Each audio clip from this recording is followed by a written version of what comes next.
இஸ்லாமியர்களுக்கு எதிரான பாஜக அரசின் சதி திட்டங்களை திமுக அரசு அனுமதிக்காது. சென்னை திருவான்மியூரில் நடைபெற்ற இஃப்தார் நோன்பு திறக்கும் நிகழ்ச்சியில் முதலமைச்சர் மு.க. ஸ்டாலின் சூளுரை.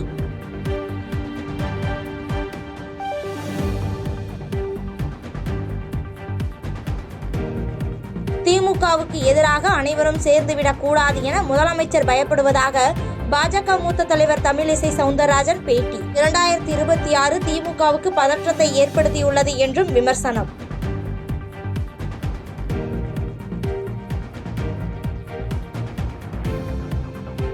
ஜாமீன் கிடைத்ததுமே அமைச்சரானது எதிர்த்து தொடரப்பட்ட வழக்கில் செந்தில் பாலாஜிக்கு உச்சநீதிமன்றம் கண்டனம்.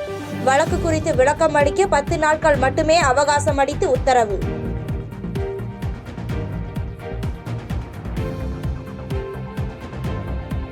தஞ்சை மாவட்டம் ஆடுதுறையில் பேருந்து நிலைய திறப்பு விழா.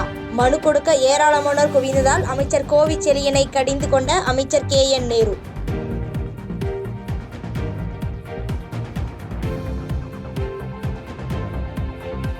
உலக காச நோயாளிகளில் 30 விழுக்காடு பேர் இந்தியாவில் இருப்பதாக ஆளுநர் RN ரவி வேதனை. காசநோய் ஒழிப்புக்கான இலக்கில் இருந்து நாம் வெகு தொலைவில் இருப்பதாகவும் பேச்சு.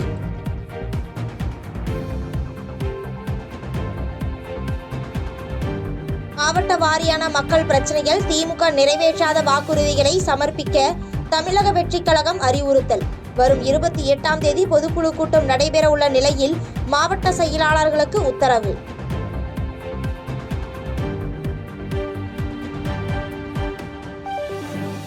அங்கீகரிக்கப்பட்ட அரசியல் கட்சி நிர்வாகிகளுடன் மாநில தலைமை தேர்தல் அதிகாரி ஆலோசனை. வாக்காளர் பட்டியலில் உள்ள குறைபாடுகளை நீக்க கட்சிகள் வலியுறுத்தல். கிருஷ்ணகிரியில் டிராக்டர் மீது பள்ளி வாகனம் மோதிய விபத்தில் பள்ளி குழந்தை உட்பட 2 பேர் உயிரிழப்பு. படுகாயமடைந்த மேலும் 2 குழந்தைகள் மருத்துவமனையில் அனுமதி.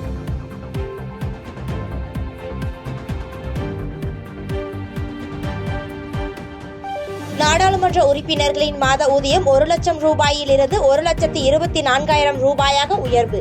MP-க்களின் தினசரிப்படி உயர்த்தப்பட்டுள்ளதாக மத்திய அரசு அறிவிப்பு.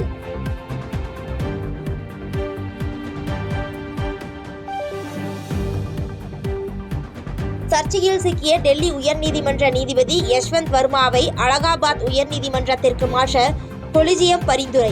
எதிர்ப்பு தெரிவித்து வேலை நிறுத்த போராட்டத்திற்கு அலகாபாத் பார் கவுன்சில் அழைப்பு.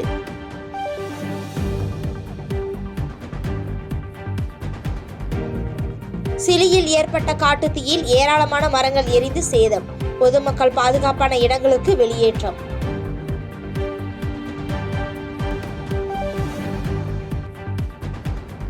IPL தொடரில் லக்னோ சூப்பர் ஜெயின்ஸ் அணியை 1 விக்கெட் வித்தியாசத்தில் வீழ்த்தி டெல்லி அணி த்ரில் வெற்றி. இறுதி வரை நிலைத்து நின்று விளையாடிய அஷிதோஷ் சர்மா 66 ரன்கள் அடித்து வெற்றிக்கு வித்திட்டார். பாதகம் செய்பவரை கண்டால் நாம் பயம் கொள்ளலாகாது பாப்பா. மோதி மிதித்துவிடு பாப்பா, அவர் முகத்தில் உமிழ்ந்து விடு பாப்பா. அண்மை செய்திகளை உடனுக்குடன் தெரிந்து கொள்ள இணைந்திருங்கள் எம் நாடு தொலைக்காட்சியுடன்.